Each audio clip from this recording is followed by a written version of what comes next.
Okay, good afternoon to all of you. पिछले class में आप लोगों ने इंडोप्लाज्मिक रेटिकुलम में रफ इंडोप्लाज्मिक रेटिकुलम देखा था, मीन्स पढ़ा था। आज के इस क्लास में हम स्मूथ इंडोप्लाज्मिक रेटिकुलम के बारे में पढ़ेंगे। आइए हम सब शुरुआत करते हैं। Now I am going to start our class. Okay, smooth endoplasmic reticulum it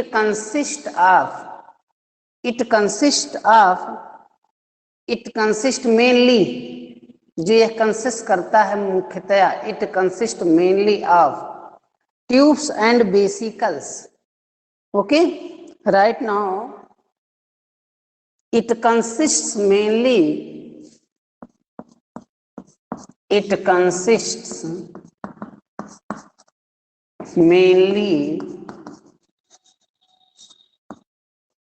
tubes and vesicles. It consists mainly tubes and vesicles. Tubules, you write now tubules, not tubes, tubules.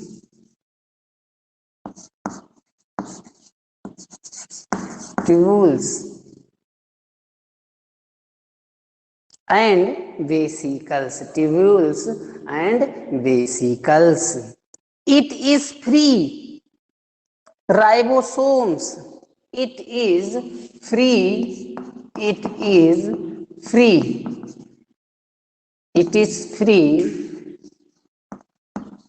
ribosome. It is free ribosomes and is more abundant near the somes and more abundant and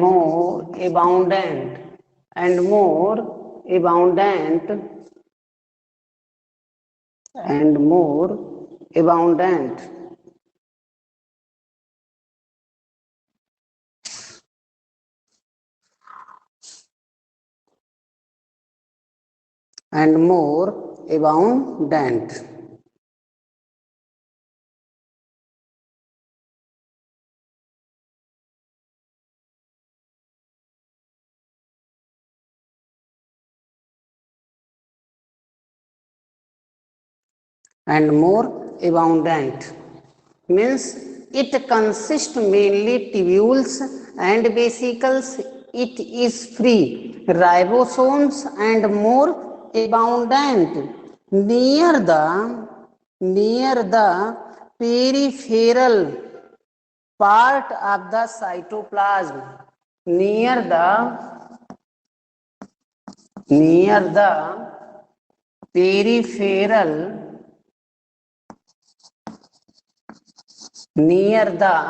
फिर से revise करोगे। It consist mainly, इसके पास होता है mainly क्या क्या होता है? ट्यूब्यूल्स होता है और क्या होता है?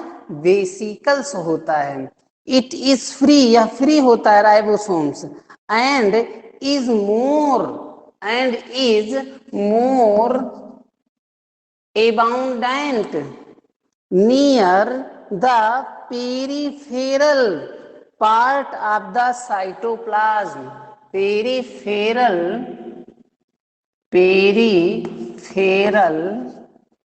part of the cytoplasm. Peripheral part of the cytoplasm, where it may be attached to the plasma membrane. Where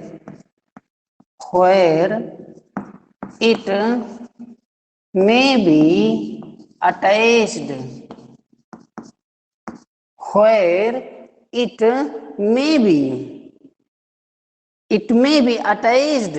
to the plasma membrane. To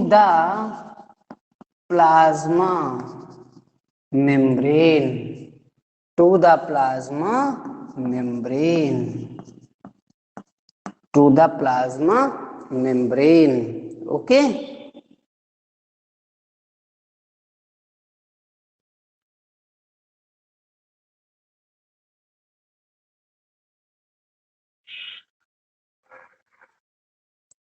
Shashank, जो कॉपी आप मैंने जो पीडीएफ नुमा भेजा है, जो लिखा है वही इसमें यहाँ राइट किया हुआ है। ये तो रफली है ताकि आपके समझ में आ जाए। आपने तो कॉपी बनाया है ना, तो ठीक है, कोई बात नहीं है। जैसा कि मैं क्लास में कहता हूँ ना कि 40% तो आप नोट्स बनाते समय लर्न हो जाता है, 40% आपका क्लास लेते समय लर्न हो जाता है, पता चल जाती है। और जो 20% बचता है वो आप कितना अच्छे से फिगर ड्रा कर रहे हो, कितने अच्छे से राइटिंग में लिख रहे हो, एग्जाम के टाइम में क्या प्रेजेंस ऑफ माइंड है, ये सब उसमें कैलकुलेट होता है बेटा। इसलिए आप बनाए हो तो ठीक है, ये रफली लिख लिया करो, आपको अपने समझने के लिए लिख लिया करो, रिवीजन करने के लिए लिख लिया करो। ठीक है बेटा, okay,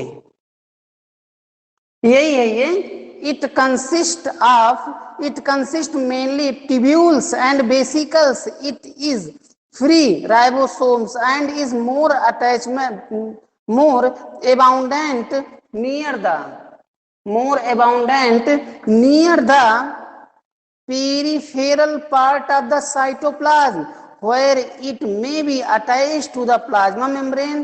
The smooth endoplasmic reticulum helps in the smooth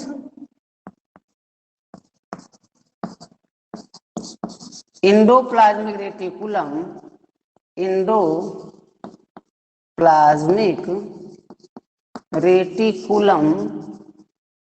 help reticulum help in the help in the help in the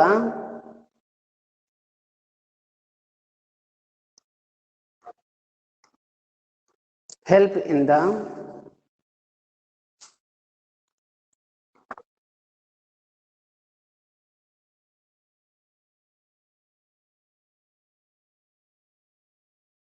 help in the what help in which it help in the synthesis of fats, helps in the synthesis of fat or synthesis of fat or lipids molecules or lipids molecules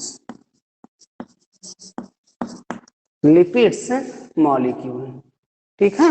चलिए इसको हम revise करते हैं, इसको हम revision करते हैं ताकि आपके समझ में अच्छे से आ जाए। Very very thanks to all of you. Okay,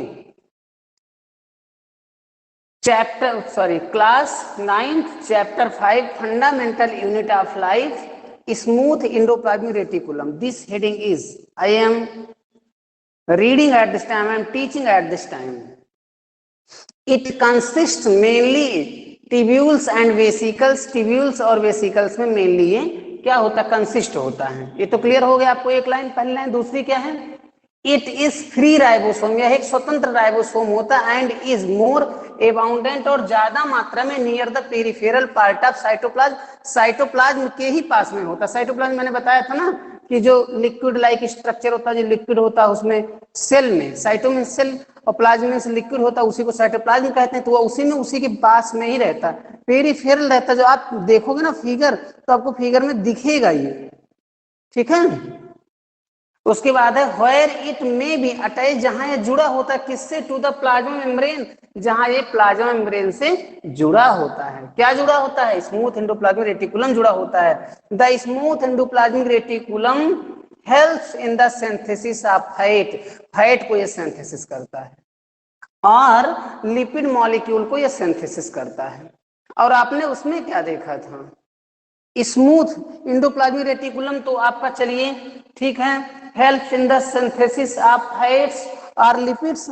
लेकिन आपने उसमें क्या पढ़ा था, मीन्स रफ एंडोप्लाज्मिक रेटिकुलम में क्या कर पढ़ा था, रफ एंडोप्लाज्मिक रेटिकुलम क्या करता है, क्या करता था, ये प्रोटीन्स सिक्रेट करता था। क्या करता था, आपने पढ़ा था ना, उसमें लास्ट लाइन देखोगे, the ribosome are the sites of protein synthesis. क्या करता था? प्रोटीन सिंथेसिस करता था। Rough endoplasmic reticulum well developed, याद करो, in the cell that synthesized and secrets protein. जो किसको सिंथेसाइज और सेक्रेट करता था? प्रोटीन को। पूछा जाता है प्रोटीन को कौन सिंथेसाइज करता है, तो रफ एंडोप्लाज्मिक रेटिकुलम करता है। सर क्लास कितना मिनट?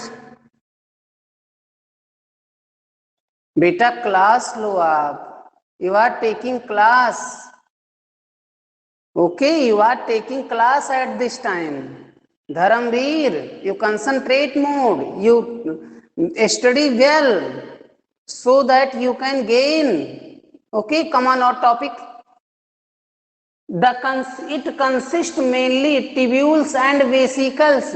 Mainly या tubules और vesicles से consist होता है। एक point, it is free, ribosome या फ्री राइबोसोम होता है, and is more abundant, ज्यादा मात्रा में, near the peripheral part of cytoplasm के पास में ही होता है।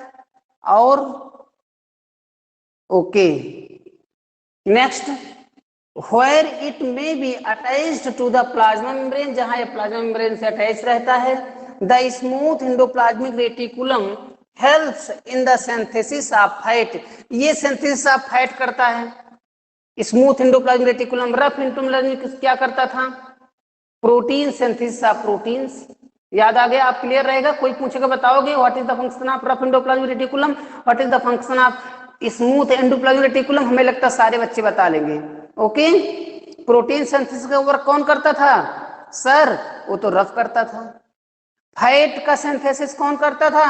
वो तो स्मूथ करता था। कौन बताया था? पुष्पिन सर ने बताया था। कब बताया था? पढ़ाते समय बताया था। क्लियर हो गया?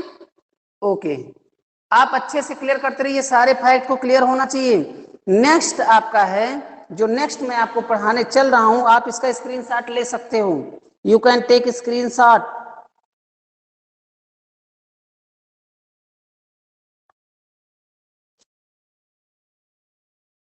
Function of plasma membrane. Next topic is function of plasma membrane. Next topic is function of plasma membrane.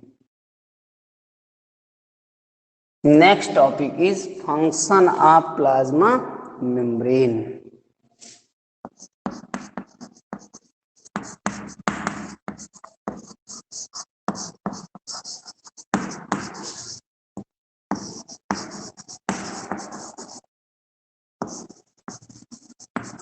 Function of plasma membrane. Plasma membrane का क्या फंक्शन होता है? प्लाज्मा मेम्ब्रेन का क्या फंक्शन होता है? It gives form to the cell. पहले तो ये सेल को एक रूप प्रदान करता है। It gives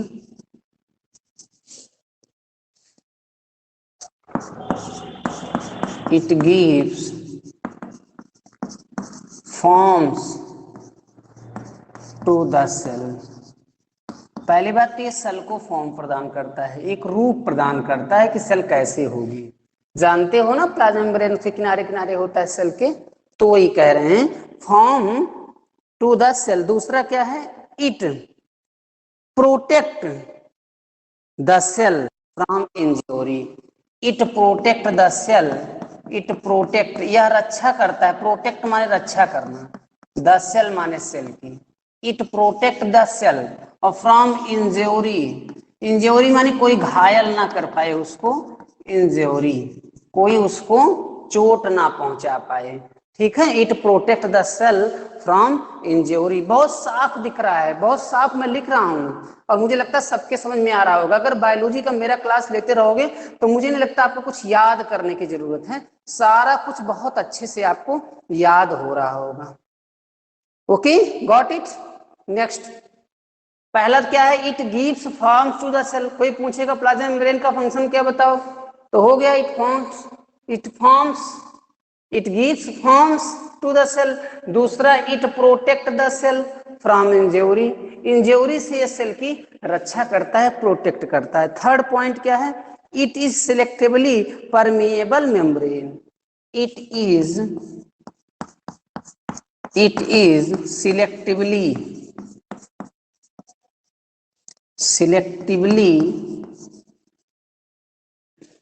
permeable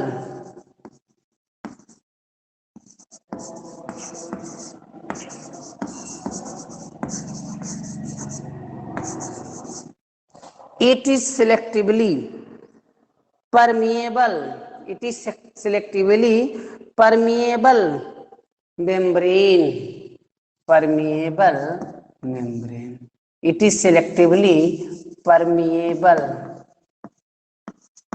permeable membrane. ये सिलेक्टिवली परमिएबल माने बहुत सिलेक्ट चीजों को ही अंदर या बाहर जाने देता है। जब हम आपको पढ़ाएंगे डिफ्यूजन ना, तो उसमें आपको बताएंगे बहुत सिलेक्टेड चीजों को ये जाने देता है, इसलिए इसको हम सिलेक्टिव परमिएबल मेम्ब्रेन कहते हैं। हमने इसको शुरू वाले में पढ़ाया, जब प्लाज्मा मेम्ब्रेन पढ़ा रहा था उसमें मैंने इसको बताया था क्यों कहते हैं, ठीक है। It is selectively permeable membrane. Next point है it for organelles within the cytoplasm it form organelles it for organelles within the cell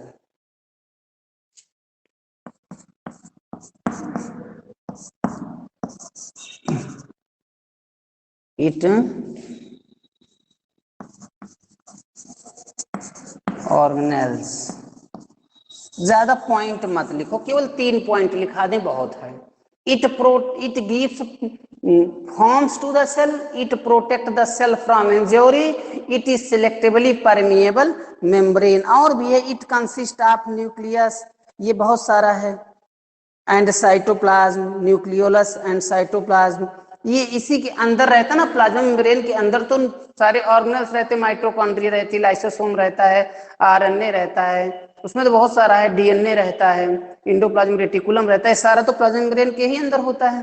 तो ये बहुत सारा है, हम ज्यादा नहीं लिखाएंगे, बस इतना समझ लो कि function of plasma membrane, it gives form to the cell. ये सबसे पहला पॉइंट, ये सबसे अच्छा पॉइंट यही है। ये क्या करता है, एक रूप प्रदान करता है, किसको, सेल को। दूसरा, इट प्रोटेक्ट द सेल, या सेल की रक्षा करता है, फ्रॉम इंजरी, कोई घायल ना कर पाए उनकी रक्षा करता है। दूसरा पॉइंट सबसे अच्छा। तीसरा, it is selectively permeable membrane, या सिलेक्टिवली परमिएबल मेम्ब्रेन होती है, ठीक है। चलिए हम थोड़ा सा रिवाइज करेंगे। आप लोग देखोगे जो आज आपने स्मूथ इंडोप्लाज्मिक रेटिकुलम को पढ़ा है ना, स्मूथ इंडोप्लाज्मिक रेटिकुलम जो आप लोग पढ़े हो, थोड़ा सा रिवीजन करोगे। It consist mainly tubules and vesicles, it is free ribosomes and is more abundant near the peripheral part of the cytoplasm where it may be attached to the plasma membrane. The smooth endoplasmic reticulum helps in the synthesis of fats, synthesis of fats माने lipids molecule, ठीक है। आपने देखा ना, synthesis of fat का work ये करता है, और सिंथेसिस ऑफ प्रोटीन कौन करता था, रफ इंडोप्लाज्मिक रेटिकुलम करता था। यही बात ये कह रहे हैं, यही फंक्शन आता है लिखने को। उसके बाद सबसे लास्ट थी जो heading, function of plasma membrane, उसमें था it gives forms to the cell, it protect the cell from injury, it is selectively permeable membrane. I hope that you will understand what I teach today. मुझे लगता है जो मैंने पढ़ा है बहुत अच्छे से सबको समझ में आ गया। एक बार आप चैट बॉक्स में राइट करिए कि मैं ये समझ सकूं कि मेरे सारे बच्चों को अच्छे से समझ में आ रहा है। अगला टॉपिक हम पढ़ाएंगे डिफ्यूजन, जो नेक्स्ट डे पढ़ाएंगे। नेक्स्ट डे हमारा टॉपिक होगा, very very thanks to all of you. Next day हमारा नेक्स्ट टॉपिक होगा डिफ्यूजन, ओके। तब तक आप रिवाइज करते रहिए, नोट्स बनाते रहिए, एनसीईआरटी पढ़ते रहिए। Very very thanks to all of you, that's all.